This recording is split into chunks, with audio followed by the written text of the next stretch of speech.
Yo, Joe. Talking comics, here's your host. It's A Real American Brian. Alright, it's time to get into some more G.I. Joe, A Real American Hero.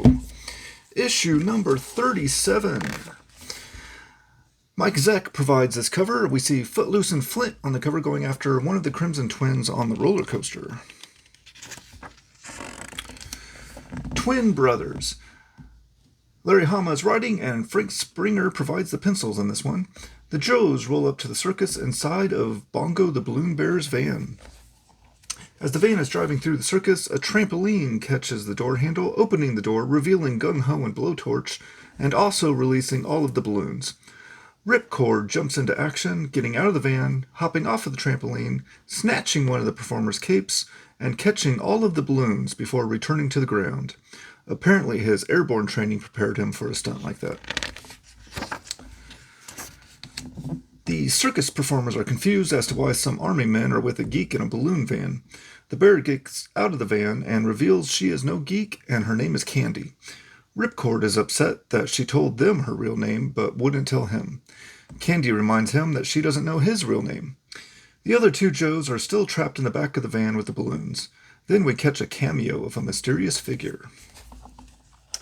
Lady J and Roadblock are in some captured Hiss tanks and are doing a test with some of the new Joe equipment. The new Joe vehicle is able to outmaneuver and destroy the two Hiss tanks. Lady J and Roadblock are able to get out of the tanks before they are destroyed. The G.I. Joe mini-tank has been controlled by Flint in his first appearance. We get to meet him and his charming attitude right away, but Lady J quickly puts him in his place. Roadblock must be familiar with Flint and tells her that the real Flint comes out in a fight. That is when he gets mean. In Springfield, Destro receives a call from Tomax requesting help. They have some Joes that just popped up.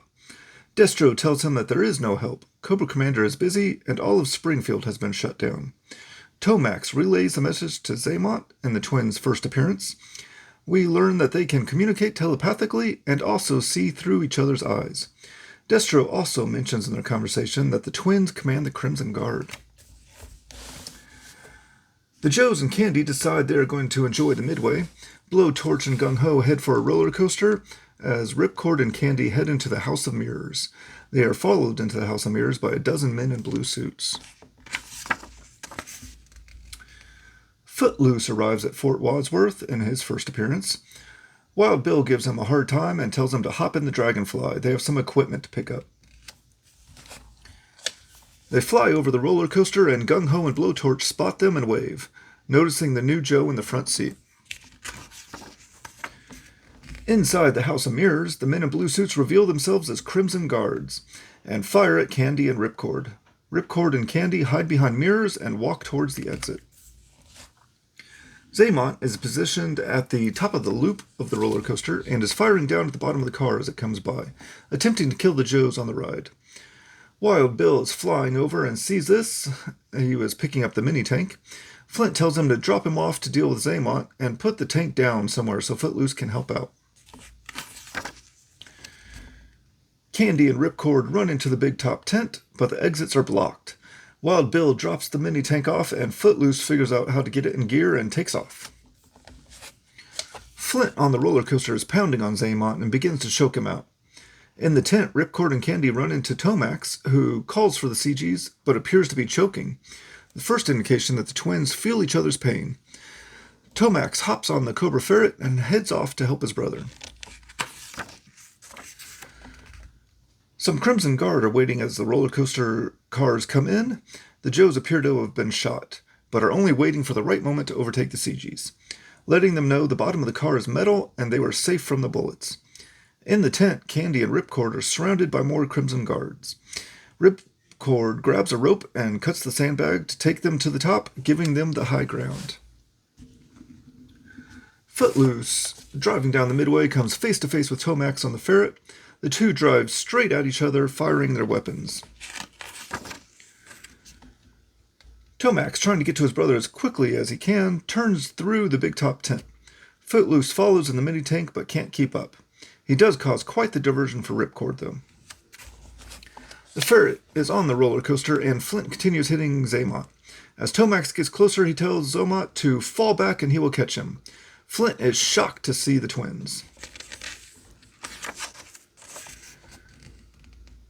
Ripcord cuts a hole in the tent, and he and Candy slide out and get in the mini tank with Footloose.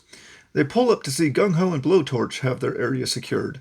Flint tells the Joes that the Cobras all bailed out and ran. Wild Bill is following the twins on the ferret and has them lined up for a shot. Just as Wild Bill fires, the Cobra ferret pulls into an underground pipe, safely getting away. Back at the circus, Candy is upset with Ripcord. He won't trust her with information about himself, and everywhere he goes, people get shot and things get blown up. Candy says goodbye to Ripcord. She doesn't want to see or hear from him again. Ripcord is pretty upset.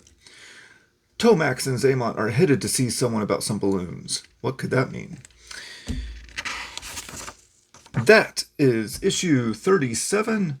Some new introductions, 2 new Joes, and the formidable Crimson Twins. An action-packed trip to the circus with a girl dressed as a bear. What more could you expect from G.I. Joe? My favorite panel on this one is Tomax feeling his brother get choked and hopping onto the ferret, establishing one of the cool characteristics of the twins being able to feel what is happening to the other one. This was a fun adventure with some mysterious plot threads left dangling. What is going on in Springfield, and where are the twins headed off to? I'm going to give this one 4 flag points. That is issue 37. Knowing is half the battle, and now you know. Subscribe so you don't miss out on the next issue where we head back to Springfield. That was A Real American Brian. And now you know, because knowing is half the Brian.